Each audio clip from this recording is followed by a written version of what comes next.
Mama ini sedikit menyeramkan. Dia ingin kembali seperti dulu. Dan memberikan anaknya suntikan obat yang tidak jelas itu obat apa. Gadis di kursi roda itu hanya bengong. Tidak tahu karena sudah terbiasa. Atau karena tidak punya tenaga untuk mengelak. Tidak jauh dari sana, teman baru si gadis bernama Nano. Diam-diam melihat hal itu. Dia pun bertanya dengan mama temannya. Suntikan yang diberikan ke anaknya itu obat apa? Pertanyaan itu membuat hati wanita itu bergetar. Dan dia berbohong. Lalu meninggalkan tempat itu. Bohong hingga obatnya ketinggalan. Nano mencium bau botol obat tersebut. Dan muncul senyuman yang aneh. Keesokannya, teman kelasnya memberitahu Nano. Gadis itu badannya lemah dan punya banyak penyakit. Tapi dia peraih medali emas. Terutama dalam biologi. Tiap tahun selalu mengikuti lomba dan meraih juara 1. Mamanya selalu membagi cerita tentang anaknya di sosial media. Kisah inspiratif para penyandang disabilitas. Untuk mendapatkan rasa simpati dari orang-orang. Dan mamanya mengambil kesempatan untuk meminta sumbangan dari semua orang. Mendengar sampai sini, Nano pun mengerti. Ternyata sengaja menyelakakan anaknya. Mama parasit yang membeli produk untuk bertahan hidup. Mungkin suasana hatinya sedang lebih baik. Nano juga langsung mendonasikan 5.000. Kelihatannya uang jajannya tidak sedikit juga. Malam hari, mamanya memberikan suntikan lagi ke anaknya. Dan di saat anaknya makan, dia bertemu dengan orang di gudang yang membawa sekantong besar garam. Lalu memindahkan garam itu ke dalam kardus. Lihat dengan baik mukanya. Penuh rasa bersalah, gelisah dan cemas. Isi dalam kardus itu sebenarnya apa? Setelah dia pergi, di sudut ruangan, Nano menyalakan lampu. Keesokannya, Nano menemui mama gadis itu yang bekerja di ruang kesehatan sekolah. Sebagai murid pindahan, dia sedikit penasaran. Pengumuman di dalam sekolah. Kenapa ada seorang guru perempuan yang sepertinya hilang dan tidak pernah bertemu dengannya? Sang mama diam sebentar. Lalu pun ketawa.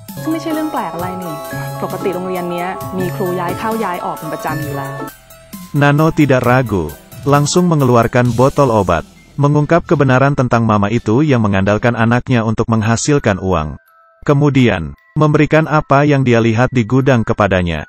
Isi dalam kardus itu, benar-benar dosa yang lebih kejam lagi. Jangan main-main dengan orang yang belajar kedokteran. Perawat kesehatan ini mengandalkan pengetahuannya tentang obat-obatan. Tiap hari memberikan suntikan ke anaknya, hingga menjadi penyakit. Karena pembohongan yang dilakukan, ia terus mendapatkan donasi yang banyak. Selain itu, di ruang bawah tanah rumahnya, disembunyikan beberapa mayat, dan menutupinya dengan garam.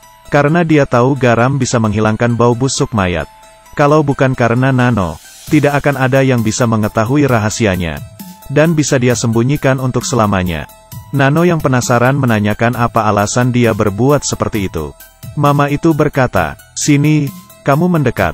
Aku diam-diam beritahu kau." Tiba-tiba dia ingin menusuk Nano dengan suntikan. Tapi Nano bukanlah orang biasa. Dia langsung menahannya.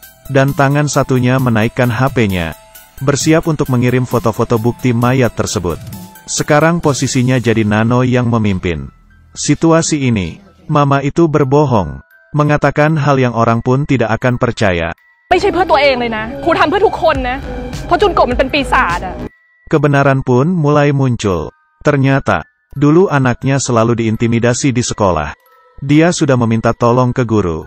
Tapi guru juga tidak menolongnya. Dan mengatakan dia merepotkan. Lalu, gadis itu mulai benci sekolah. Seharian mengunci diri di dalam kamarnya.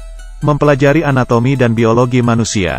Di saat kakinya sudah mulai sembuh, dia membohongi temannya yang dulu mengintimidasinya ke rumah. Lalu, menggunakan hasil yang dipelajari tentang anatomi manusia. Balas dendam ke musuh-musuhnya. Mama menyadari hal itu. Tapi harus bagaimana? Ini adalah anaknya. Dia membantu anaknya menutupi perbuatan jahat itu.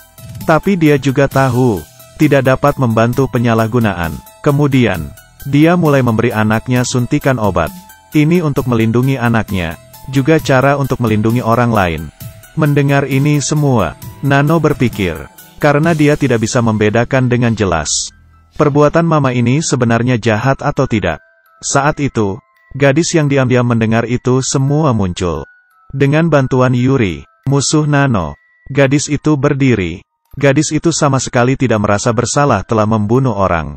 Dan menyalahkan mamanya tidak mendukungnya. Ibu anak ini pun kelahi. Yuri yang melihat keributan itu, tidak berhentinya memprovokasi si gadis. Di saat berkelahi paling takut dengan orang yang seperti ini. Lalu, gadis itu kehilangan pikiran. Mengambil pisau dan menggores mamanya. Juga tidak tahu kenapa bisa muncul perasaan seperti ini. Melihat ibu anak yang saling membunuh. Yuri tertawa senang. Dan bertanya ke Nano yang sedang berpikir. Baiklah, aku akui. Suara panggilan mama ini aku gak bisa terima. Sebenarnya dari awal sebelum Nano menemui ibu dan anak ini, Yuri sudah menjadi setan.